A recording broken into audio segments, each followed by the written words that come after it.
Hello and welcome to this week's Ruby Shoes podcast, bringing you the very best of local entertainment across East Anglia each and every week. In this week's episode, if you're local to Suffolk, two familiar voices for you. I also review the hilarious Abigail's Party and also the outlandish Rocky Horror Show. I'll give you a flavour of a couple of shows coming up across the region you might like to go and experience. But first, let me tell you about the Rocky Horror Show. So last week, it was on all week at the Ipswich Regent Theatre. It's probably the most crazy, effervescent, lively show you will ever come across, but it's a must if you haven't already seen it. Richard O'Brien's legendary rock and roll musical celebrates 50 years of non-stop partying with this special anniversary production, and would you believe it's the longest continuous run of a contemporary musical anywhere in the world, seen by 30 million people. Rocky Horror Show continues to really delight audiences. It's a sellout international tour.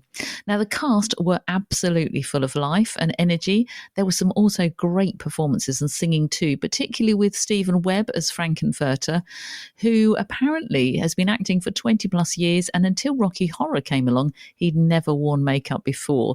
Well, he certainly rocked it the night we went to see it at the Regent. Also, Darcy Finden, who plays a very colourful and acrobatic Columbia. And she even sang operatically at one point, showing her true vocal range. A note of praise too to the quick-witted narrator who actively encouraged heckling from the audience. That's Jackie Clune.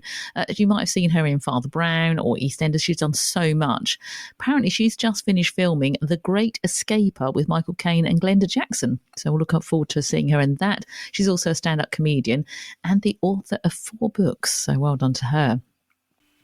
Now, I did promise you a familiar voice. I caught up with Georgie Jameson, ex-BBC Radio Suffolk, down on Felixstowe Pier last week. So sat at Felixstowe Pier, which is always a joy any time of year. Hopefully you can hear the waves in the background. And I am with a former colleague of mine, Georgie Jameson. I'm so pleased that you got to meet me, because you have launched a very exciting new website and we're featuring it because it's all about Suffolk Theatre. Tell me more. Yes, I have. Well, I used to do the show on BBC Radio Suffolk on a Monday evening. Well, it used to be a Friday, then they shoved me to Wednesday, then they shoved me to Monday. But no hard feelings there at all. No, I'm fine. But it was all arts and theatre and entertainment, particularly theatre, because that's always been my first love. Because you've performed as well, haven't you? Yeah, you've seen it from both sides. You interview people about theatre, but you've actually been a performer as well. Yeah, I haven't done it for a few years. I actually stopped when my son started school, because logistically it just got a bit harder because he was at school and you do things with him after school, and my husband's job changed and he was away a lot. Prior to that, I did local amateur theatre for 30 years. Everything from pantomime, and I wrote local pantomimes, Shakespeare, Pinter, Eightbourne, Allo.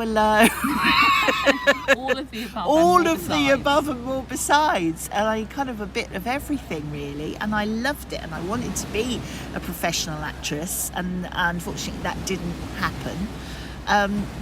And I just think we have the most amazing theatre and art scene in Suffolk. And I wanted to carry on championing it. I don't know why I always use that word because I can't say it. I have words like that I can't say. I think it's an age thing, Georgie. I think it might be. It's the menopause.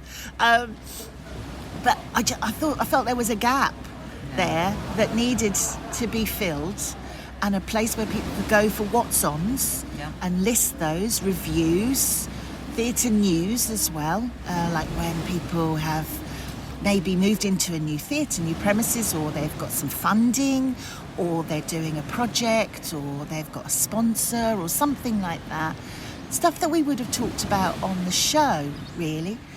Musical theatre, pantomimes, straight plays, comedies, and little amateur groups. Little sounds patronising, I don't mean that, but what I mean by little is the smaller groups. Ones, maybe in little villages where it's really part of the community. And children really enjoy it as well, and it's often their first exposure into theatre. And don't you find that's really important? Yeah. Because even if they don't want to go into performing, life is about performing, and it's those life skills. Yeah. And just knowing how to interact with people, and sometimes just walking into a theatre and seeing the magic on stage, it really inspires a young person. It really does, and then they might join a youth group, or they might join their local amateur group and do the panto, and the skills that they learn, like teamwork, being somewhere on time, being committed, learning your lines and your dance routines when you say you're going to, interacting with lots of different ages of and people as well. And do that in front of people. Yeah. Because it takes courage. Yeah, and confidence. Yeah. And I think, and it's great for the CVs, like you say, even if they don't do it professionally, it doesn't matter. It shows so much commitment and confidence in themselves, and interacting with lots of different people, and meeting other children maybe of a similar age that they don't go to school with, so they get other friends outside of school. There is so much to be said for it. But it needs promoting. So yeah. You've got your website, Suffolk Theatre. SuffolkTheatre.co.uk, yes. Which is brilliant. So as the name suggests, it's all things to do with Suffolk Theatre. Yeah. And then you're busy going out and about and reviewing and chatting to people, aren't you? Yeah. Lots of people still send me all the press releases, which is lovely. I kept in contact with a lot of the local theatres and groups, and they found me. There's an email address, Georgie with a Y, at suffolktheatre.co.uk, so that's nice and easy to remember. So people send me stuff for what they're doing, what they're up to, so I can list it on the what's ons, and then I've been going out reviewing. I can't get to everything, so we've started with our first guest reviewer as well. I was in Lowestoft on Friday night reviewing Elf with the Lowestoft players, and at the same time Rachel Sloane was at the gallery studio reviewing Kiss of the Stop Spider-Woman with gallery players. Excellent. So we bumped into each other. Yeah, so we were both there reviewing at the same time. Yeah. And so I'd like to build up a network of guest reviewers across the county, because yes, I can't be everywhere, and also someplace I don't mind, but I'm based in Ipswich. I took the whole family to see Elf with Lowestoft, so that was nice, but time and logistics means I can't always keep getting over to far-flung places in the county. And you're doing this on a voluntary basis yes, as well, yes, so it's not paid. It's important that if someone kind of can help you, it's wonderful for you, because all they've got to do is do the review. I presume just email it to me with an image. If the company can, theatre or group can supply a high-res image, and then I put it on and put it all over my socials. They can put it all over their socials, and so it's like, say there's someone in Mildenhall or Newmarket King's Theatre, stuff that's a bit further away.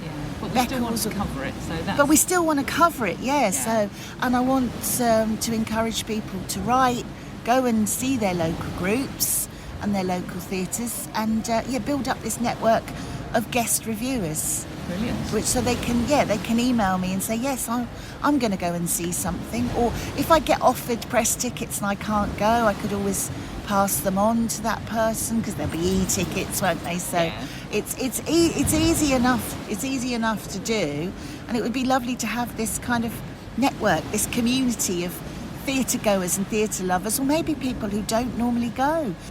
Now, while I've got you, before you disappear off, it's lovely. So we're sitting here in the sunshine. Lovely sun, it's beautiful. It's very nice. Even though it's October, it's actually quite warm. It's lovely. Yeah.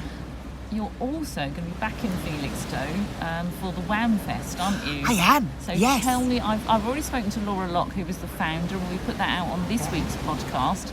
But tell me what your involvement is in Wham Fest. On the Saturday, which is the 14th of October, I will be at Harvest House, and I'm going to be hosting for the day. So I'll be popping up in between the acts and telling you all about them, and getting you all to clap and cheer, and encourage you to stay and see what's coming up throughout the day, and we'll have some laughs and a bit of a giggle as well. But so I'm going to be sort of introducing everybody at Harvest House on Saturday. I'm really looking forward to it. It should be brilliant. I mean, Wham Fest, if you've not come across it before, is Women in Art and Music. Yeah. but it's not predominantly for women. It's about showcasing women, but it's open to everyone, open to families, open to women and their partners, men very welcome. Yes. It's just kind of highlighting the fact we've got some very, very creative women, and it's all going to be based in Felixstowe, as you say, next weekend. There's going to be Stella a cappella are going to be there singing, and I know Helen Clark and Jane Lindell are going to be doing their Lady of Letters play that they do, one-act play. There's going to be some art going on. There's going to be arts and crafts going on as well. All kinds of stuff. Yeah, so it's going to be really good. I'm really looking forward to that, and I'm enjoying hosting. I'm doing the Shake Festival as well in Aldeburgh, which is the Shakespeare Festival, talking to actress Wendy Morgan about her one-act play Mr. and Mrs. Macbeth. We're not in a theatre, so it's all right, I can say that. Don't say the word. I've got to turn around 3 times. And then I'm doing the Bury Literature Festival as well at the end of the month, talking to authors. I do, don't I? I do get about. I'm really enjoying doing these literature festivals as well, because I love reading, and I've done a few of those. I did Felixstowe Book Festival, Prima Donna, and now Bury Literature Festival as well. So I really enjoy reading the books and then interviewing the authors. It's really nice. Georgie, it's been a pleasure to talk to you for the Ruby Shoes podcast. Good luck with suffolktheatre.co.uk website and your theatre reviews. And if you want to get in touch with Georgie, just remind us of the email address again. It's Georgie with a Y, Georgy, at suffolktheatre.co.uk. Now, the New Wolsey Theatre played host last week to Mike Lee's Abigail's Party. Imagine the very worst neighbours' drinks party you have ever had the misfortune to attend. Now, I'm not talking literally here. I'm really lucky. I've got the most lovely neighbours all around us, but there's the 2 women who get blind drunk. You've got their husbands there who clearly hate each other and find it really hard to conceal the fact. Then there's the other neighbour who feels so out of place the moment she steps through the door, but she's too well brought up to hightail it out of there again, all resulting in hilarious consequences. Great bit of theatre, and well done to all of the cast for some simply brilliant facial expressions throughout the whole performance. And a note of praise too for the set designers. You really felt like you were at the party in their 70s living room with its psychedelic wallpaper. So absolutely brilliant. Now, if you were up bright and early in Suffolk, you may well have been listening to The Breakfast Show. Host of that for many years, Mark Murphy, is now the new CEO of Cancer Campaign in Suffolk. And we met up on the seafront on another beautiful sunny day. So we're sitting on the seafront. It's October, Mark, and it's gorgeous. It feels like a kind of a summer day. It's really warm. You're sensibly in your shorts, T-shirt and flip-flops. I'm in a jumper and a neck scarf because I didn't think it was going to be so warm. But we're actually here to talk about you as CEO of Cancer Campaign in Suffolk and 3 events you've got coming up. Yeah, we have. We've got loads coming up. But isn't this a wonderful day? I mean, this is such a great day. At this time of the year, when you get a day like this, I always treat it as a bonus. And it's just lovely. You can feel the warmth of the sun. I mean, it's not going to be long before the frosts arrive and it all changes. So I'm so pleased to be out here with you on the seafront, making the most of a glorious day like this. It's just good for the soul. It really is. I took over as Chief Executive of Cancer Campaign in Suffolk at the beginning of September. It's a small local charity that's been going 25 years. And we help people before, during and after their cancer diagnosis. So we have an educator who goes out and talks to people about cancer awareness, the signs to look out for, because sadly 1 in 2 of us will get a cancer diagnosis in our lifetime. So it's important that you get that diagnosis as early as possible so that you can hopefully have a better outcome to your treatment. We offer counselling, complementary therapies to those who've got cancer, and then we follow up that support, throughout a person's lifetime. They can pop in, have a cup of tea, come and chat to us and that kind of stuff. And to do that, of course, like any charity, we need to raise funds. Yeah. So we've got one event coming up which is already sold out. And that is the quiz night, which is Sunday the 15th of October. But say that's already sold out. We can't go to that, so hopefully we'll do another one in 2024. But the next one that's coming up is a pudding club night. What's not to like? What's not to like about that? Yeah, David Grimwood, who's the owner of the Froys at Chilsford, has been a great supporter of the charity over the years. And I approached him and said, look, could we have a fundraising night? So let's do a pudding night. So basically, you go along and you'll have some starters and a little main, but it's all about the puds, and they're really well known for their puddings, and so that's going to be a fantastic night. There'll be the obligatory raffle and auction and everything like that, so but hopefully a fun night where we can sample a few of our favourite puddings. And when you're talking about fundraising, it is important to put on lots of different events for different people. There are people who like quizzes, you don't, perhaps you like puddings, I don't know. I do like puddings. But it's important that you try and do lots of different things to engage with different people, and hopefully raise funds. And then Life's a Pitch TV is an offshoot of what I used to do on BBC Radio Suffolk. I did an Ipswich Town fanzine show called Life's a Pitch, and for the beginning of the season we set up Life's a Pitch TV, which is a YouTube and podcast version of what we did before, proving very popular. But we're doing a Christmas special on the 30th of November, and that will be at Venue 16, which used to be Gresham's, in the Big Willow Suite. We'll be filming our show on stage. We can have, I think, 250 people in the audience. We normally have about 15 in our little studio. So we'll film the show for everybody to see what goes on behind the scenes. 2-course Christmas meal, and then we're going to do an Ipswich Town question of sport after. So for Ipswich Town supporters, that's brilliant. That will be a great night, and you get tickets from lifesapitch.tv, lifesapitch.tv tickets for that. If you want tickets for the Froys, just contact the Froys at Chilsford on the way out to Orford, and they've got tickets there as well. So hopefully there'll be something for everybody over the next few weeks, and watch this space for more in the new year. Amazing. So Pudding Club night is Friday the 20th of October, and Thursday the 30th of November is the Life's a Pitch, and that's at Venue 16. Yeah, it is indeed. So if you love town and you love gossip and stories about the old days, and you think you can beat some of the ex-Ipswich Town players at a quiz, then do come along with a chance to get some autographs and all that kind of stuff as well. So it should be a great night out. Should be amazing. Thank you, Mark. Much appreciated. No, it's an absolute pleasure. Anytime. Now, if you're part of a theatre or a group and you think, I would love Ruby Shoes to come and review us or talk to us or interview us ahead of our performance, get in touch. We would love to hear from you. Just get in touch via our socials. That's easy. It's a Ruby Shoes podcast. Tell us a bit about the show. Tell us a bit about your group and who would be a good person to interview. And they may well be a featured guest on a future episode. We might just be rocking up in front of you as part of the audience to review you, which would be wonderful. Now, coming up this month, you might also like to know there's a host of spooky events planned across East Anglia this month. Obviously, Halloween just around the corner. That includes a brand new play written by Joanna Carrick. It's called The Ungodly.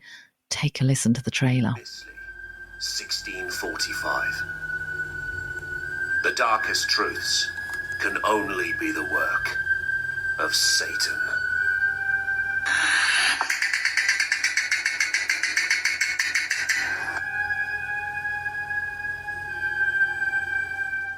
It's due to be performed by the Red Rose Theatre chain, and I'll have more on this performance in next week's episode. Also at the Madder Market Theatre in Norwich, you can catch up with Witty, Ditties, 400 Years of Comic Song. Following on from their acclaimed show A Brief History of Music, Chris Green and Sophie Matthews bring you a brand new show which explores our rich history of witty wordplay and melodic mirth. It's on Wednesday the 18th of October. Chris Green plays the piano, guitar and accordion, and Sophie plays early woodwinds, flute and saxophone, so both clearly very, very talented people. They bring you 4 centuries of chromatic comedy, ranging from the bawdy Restoration ballads to stinging 60s satire via kind of Victorian music hall variety. So they're going to feature songs by Noel Coward, Tom Lurr, Flanders and Swan, and a host of other lesser-known songwriters as well. So it's fun, it's fast-moving, it's going to have you rolling in the aisles. Now, next week's episode of Ruby Shoes podcast, I'll also be reviewing Whamfest. That comes to Felixstowe from this Friday. That's Friday the 13th of October. So that'll be one to come and see. That's Friday across the weekend then. That's all for now. I'm Steph McIntyre. Thanks for listening to this episode of Ruby Shoes Podcast. I hope you can join us again next week. Do check out our socials in the meantime at Ruby Shoes Podcast. Have a great week.